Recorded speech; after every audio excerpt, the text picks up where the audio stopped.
Let's talk about the assignment 14. This week we talk about binary search tree, and we talk about how to implement the binary search tree. After we implement this binary search tree, actually we complete the map in STL library. I'm not sure you guys using map or set before in the prior class. But if you know about that, the map is the STL library, the only one you can have the associative pair value, because for each data entry, they are a pair. You have a key and its associated value. Other than that, like the set, vector, or stack or queue, or list, they are only store the data, the value only. However, for map, they will have the key and the value. So you are familiar with that since we have associative array we implement. However, just like we say, associative array is convenient. We can use the key to access the value, but the runtime is still not very good. So we have the searching runtime is big O(n). So then we implement the hash table. We still have the key and value pair. So we bring down the runtime become O. Actually, we bring down the runtime become big O1. That's a constant runtime. So then one thing here is, so that's why also we have the hash map implementation in the STL library. But addition to that, hash map actually just make us the searching is faster, but your data is not sorted yet. So that's why the binary search tree we implement this week, we really complete the map library we include. Because the map in STL library, not only they have the key and value, and all the data, they are sorted according to the key value in the ascending order. So that's why actually we complete the implementation for the map. But this week, assignment 14 is a little different. Your part 1 and the part 2, actually, I don't want you to use any template you create in this class. Actually, in your part 1 and part 2 for assignment 14, I just want you to using any combination, the STL library, STL container you have. You have array, you have vector, you have deck, stack, queue, list, priority queue, set, and map in the STL library. So using those combined container in your part 1 and part 2 to complete the task we ask you to do. So if you complete part 1 and part 2, you can get the 100% for this assignment. Actually, part 3 is the extra credit one. So extra credit part 3 is you will implement the binary search tree header file. But I also want you to test on that. So just like we say, your binary search tree in this week, they can totally replace the map from STL library. So here, your part 1 and part 2, make sure you can have one of them, they have the map. You use the map. So that's why after you finish your binary search tree header file, then I want you to update your source file from part 1 or part 2, as long as you have one of them they're using the map. So then you just need to replace the map from part 1 or part 2 with your binary search tree. So then you run your program again to see your program can run fine. Then you will get 40 point extra credit. So that's your assignment 14. So the first one, let's talk about part 1, what I want you to do. So actually we come back to our DVC scheduling, but we are no longer doing the duplicate check. Actually, we will do the searching and the checking. So what the searching you will do? So in DVC schedule, you have all the course information since year 2000. So now what we want to do is we will prompt to the user in a loop. So we'll ask the user, please enter a course name. So you will see the course name here. They are including the subject, dash and your course number. So you can enter COMSC210. Then we will search for the COMSC210. We will look up the information and output when is the first time COMSC210 being offered in DVC and when was the last time. So the searching from the user will continue in a loop. So that's why until user enter X, either uppercase or lowercase, then you finish. So when the user enter the subject code, if you find that, you give them the first time and the last time. But if you cannot find this course, then you just need to display, say, I cannot find this course. So that's why you can see the output like this. So this output actually is a little old because that's my sample output from the prior semester in fall 2018. So that's why here I will show you how we will run from the current DVC schedule. So that you will see from the current DVC schedule, that's the output will run. So you just enter a course. So for example, you say COMSC210. Okay, so from here, our current DVC schedule, you will see COMSC210 actually offered the first time is fall 2001 and the last time is spring 2020. So that's this semester. So then maybe you have math 192. Okay, so then you have the information. So actually math 192 will offer actually start from summer 2001. We have that. So 2001, yeah, 2001 is before the fall 2001. So at that time, look like our COMSC doesn't have summer class yet. Okay, so then you can check like English class, English 120. Oh, English 120 actually the first time offer is fall 2019. Interesting. Okay, so sometimes you have some courses. Do we have CX 110? So we don't have. Okay, so then we finish.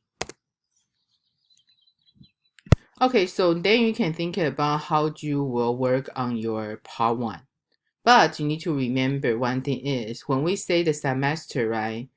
The first semester in each year is spring. So that's why this semester we are spring 2020.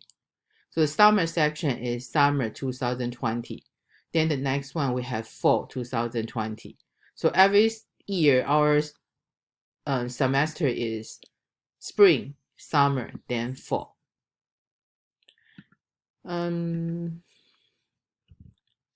Okay, so yeah, suppose I really want you guys can really think how you will do that by yourself.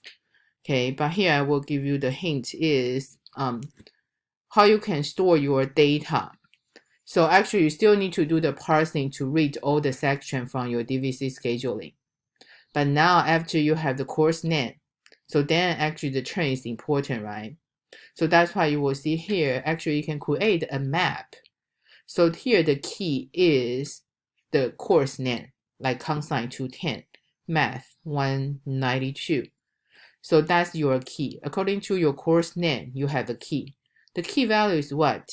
Because we have many different COMSC210, right? So that's why your set, you can have the data. Instead you use the set is string. We just save the set in a int value. Why? Because one thing is we need to do the sorting. Both map and set, they are save the data in the sorted order. So that's really match what we want.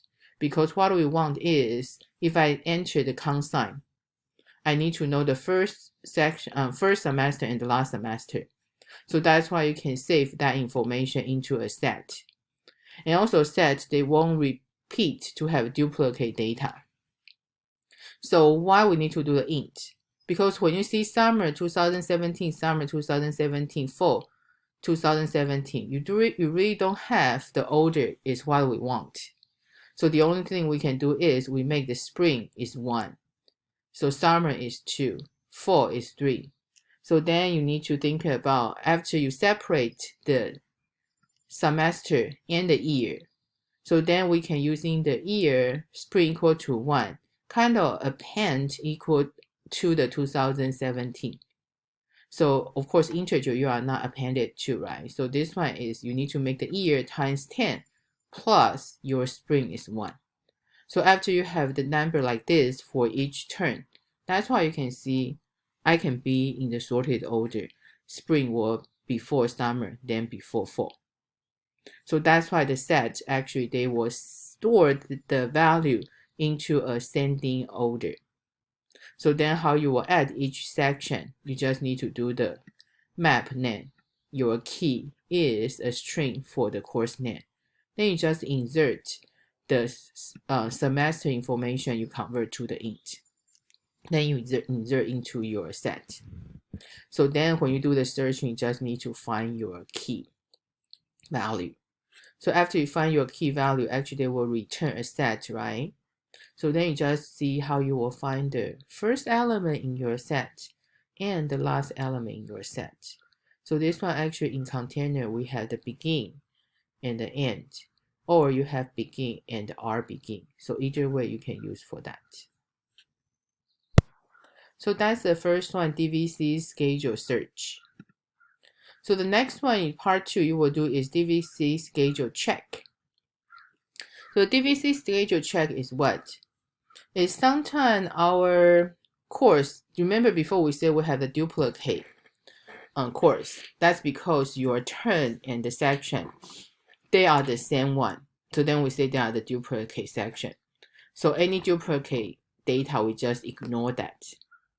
But sometimes your duplicate case, sometimes they are okay. For example, that's 8970, right? If 8970 just mean another COMSC210, but I mistakenly to make two sections, they are the same section number, but they are all referred to COMSC210, then kind of okay, you just kind of repeat it, have the value. But then if the section 8970, they are for COMSC210 and for Math 192, then that's wrong. So that's why here in your part 2 for DVC schedule check, we want you to do the same thing. You still go back to see, you still need to go back to get all your DVC schedule info. And we want you to display all the duplicate data. So that's why here, for example, your output looks like this. So again, the same thing. This one is for my for 2018. So actually to run the program from the current semester for this year, so that's your data at the end. So we have 1, 2, 3, 4, 5, 6 duplicate turn section.